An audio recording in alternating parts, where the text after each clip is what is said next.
Ferguson. Did Hubbard say that Xenu was a psychiatrist? Did his utter condemnation of psychiatrists and psychologists, and essentially anyone else who claimed to have something of value to say about the mind, begin with the mental health community's flat-out rejection of his pseudoscientific therapy? I suppose I'm trying to see if that event was what motivated him to make them the antagonists in his newly birthed ideology. I realize so many people for so many decades have been trying to pierce the veil into the true motivations behind a man who cultivated so much mystique and misinformation about himself, and even after all the research done on the man behind the mystery, research experts and ex-members whose experience is a form of expertise continue to come to varied conclusions as to why Ron did what he did. If you have any hypothesis or insight into this, I'd love to hear it. Okay, thanks for the question here. L. Ron Hubbard's motivations, always food for thought and conjecture, and something I've talked about at all kinds of lengths here.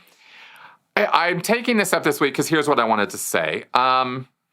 Ron Hubbard definitely had a vindictive personality. There is zero question about that. You see it rife throughout his lectures and even in some of his writings. And he no doubt was furious that the APA and the AMA rejected his work, because I know that he thought Dianetics and later Scientology were the bee's knees, and he really, really seemed to think that he was onto something hot and real, and that it was going to be something that was going to help him, and it was going to help everybody else in the world too. That, I don't have personally any question that that was part of what was motivating him. I could be wrong. He could be a complete con man from day one who knew everything he was saying was total horseshit, but I just don't think that was the case. And I've explained, this many times, so I'm not going to re-explain why. I'm just going to bluntly say, I don't think so. I think he really believed he was onto something.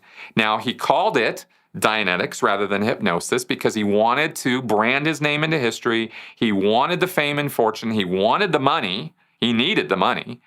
And he thought because of the feedback he was getting from friends like Campbell, who was the editor of Amazing Magazine, or Astounding Science Fiction, and other people who he was working with in 1949 on Dianetics, on the subject, A.E. Van Vo and some other guys. I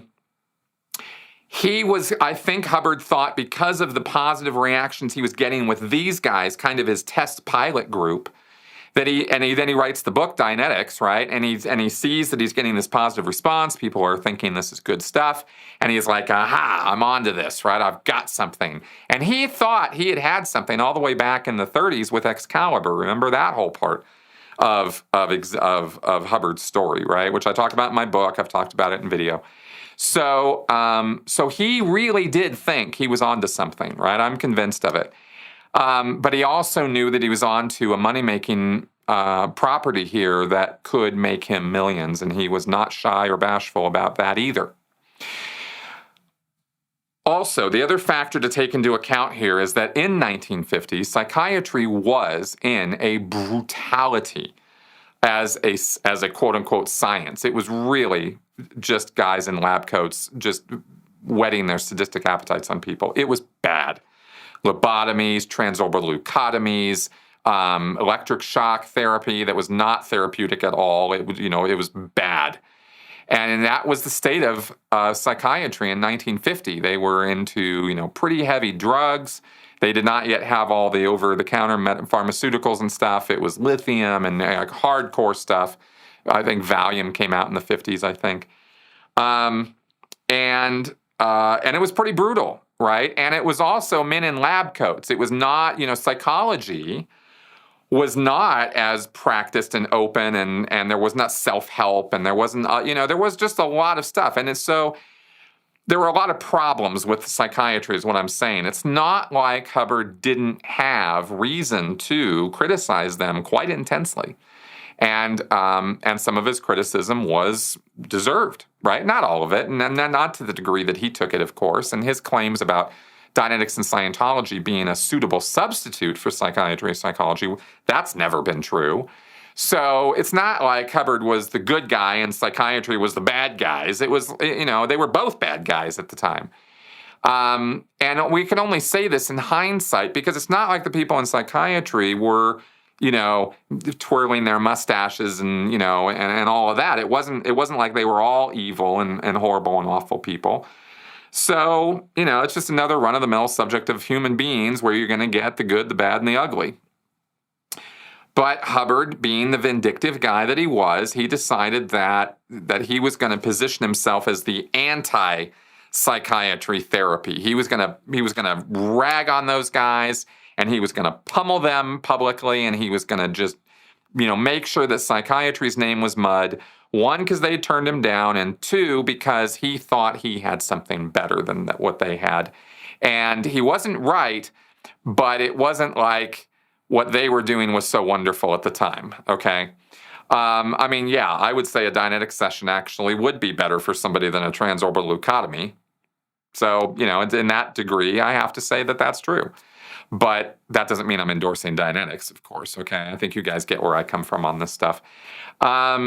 Okay, so that's why I think Hubbard's battle with psychiatry started early on, and he just kept it going. And he even acknowledged in one lecture, he said, look, I just keep this game going because I can, and because, it's a game that we can play, and we can have he said we could go in there and straighten them all out and get it all sorted out right away if we wanted to, but I just kind of keep this going. Obviously they couldn't just go in and straighten it all out and sort it out. That was a bit of a ridiculous claim.